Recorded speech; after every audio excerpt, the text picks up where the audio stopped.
tungkol po sa sinabi ni Kaufman na kung siya'y pagbibigyan ng pagkakataon ni PBBM, unang presidente ng Pilipinas, na ipatawag siya o kung bigyan siya ng pagkakataon na makausap ang presidente ng Pilipinas, gusto niya raw makipag-usap sa presidente.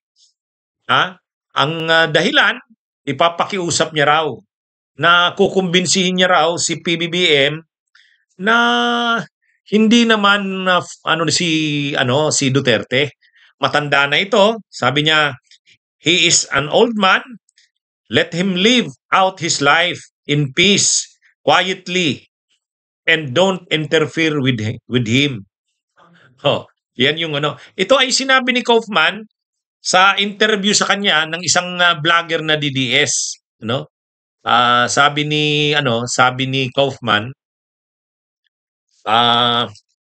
mas maganda kung payagan daw si Duterte na mabigyan ng interim release ay sa Pilipinas siya mapunta.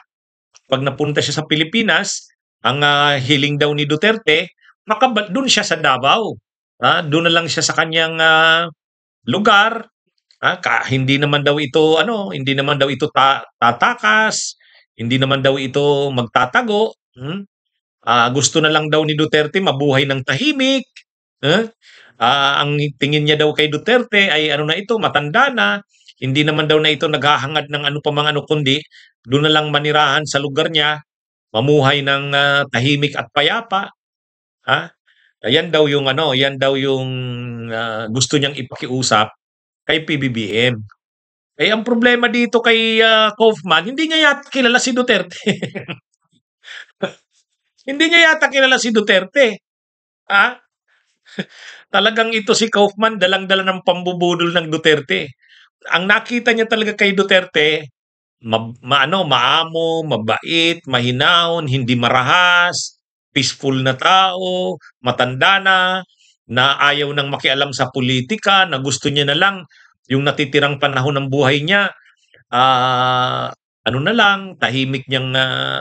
tahimik na buhay, kasama ang pamilya, hindi na makikialam sa politika at mga makaguluhan sa politika.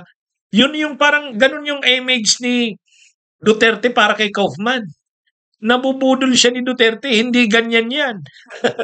Hindi ganyan yan. Kahit nga nung nasa Davao yan, ngayon na yan, kahit matanda na, pa rin yan. Nakikialam pa rin sa politika, nagmi-meeting pa rin ng mga mga kaalyado, nag-aano pa rin kung anong mga sunod na gagawin. Siya pa rin naman ang kinikilala ng mga Duterte supporters. Yan yung kaya yung sinasabi ni Kaufman na mamumuhay ng tahimik. Itong mga kaguluhan sa bansa na mga nangyayari, yan, dala para yan ng Duterte. Ganyan pa katindi ang kanilang galamay. Ganyan pa katindi ang kanilang impluwensya. Kung iniisip ni Kaufman na si Duterte ay kawawa naman dahil matanda na, dahil sakitin na, kaya mas maganda pabalikin lang ng Davao, doon na siya mabuhay ng tahimik. Hindi yan ganyan. Hindi talaga kilala ni Kaufman si Digong. Parang ganito, paniwalang-paniwala si Kaufman na si Duterte ay biktima. Parang si Duterte ay biktima ng political persecution.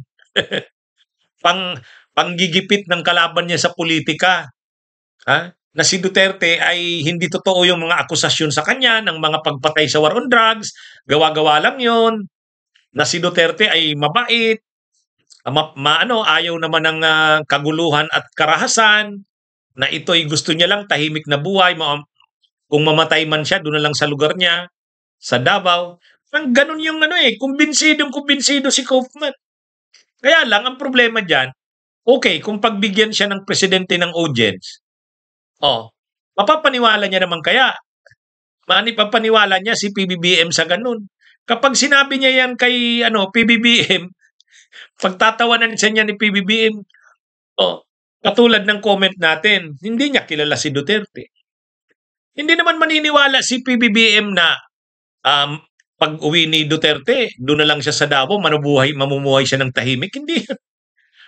Magpapa-interview yan, magpe-press con yan, magmumura na naman yan, balik na naman yan sa dati. Kahit sinasabing retirado na siya sa politika, pero siya pa rin naman ang i-strategize. Lalo't mag-i-eleksyon sa presidente sa 2028. Oh, sinabi naman ni Duterte kay Sara di ba? Sabi ni Duterte na sana makalaya na daw siya bago ang presidential elections. Tutulungan niya si Sara na patakbo ng kampanya. O yun. Paano ngayon sinasabi ni Kaufman na pagbigyan lang si Duterte na makabalik sa Davao, mananahimuhay na ito ng tahimik. So, ang layo niya. Hindi niya makukumbinsi si PBBM sa ganyan. Kasi alam ni PBBM kung ano si Duterte. Anong klase ito. Kaya yung pagkakaalam ni Kaufman, parang ano ang tawag dyan? Parang paniwalang-paniwala si Kaufman, nabudol ni Duterte, na si Duterte ay inaapi, political, kumbaga yung pagkakakulong niya ay gawa ng away sa politika, hindi naman talaga siya totoong involved doon sa mga kinakaso sa kanya, yung mga patayan, hindi totoo yan. Tahimik na tao, matanda na, may sakit, biktima lang ng away sa politika, kaya nakulong sa ICC. Ganun Ganun ang paniwala ni Kaufman. Bunyog, halikan na kasama ka. Bunyog, kapag buklod ay may pag-asa. Luzon, Visayas, Mindanao, isa ang pananaw. Sa bagong Pilipinas ang bunyog isisigaw. Bunyog, bunyog, bunyog.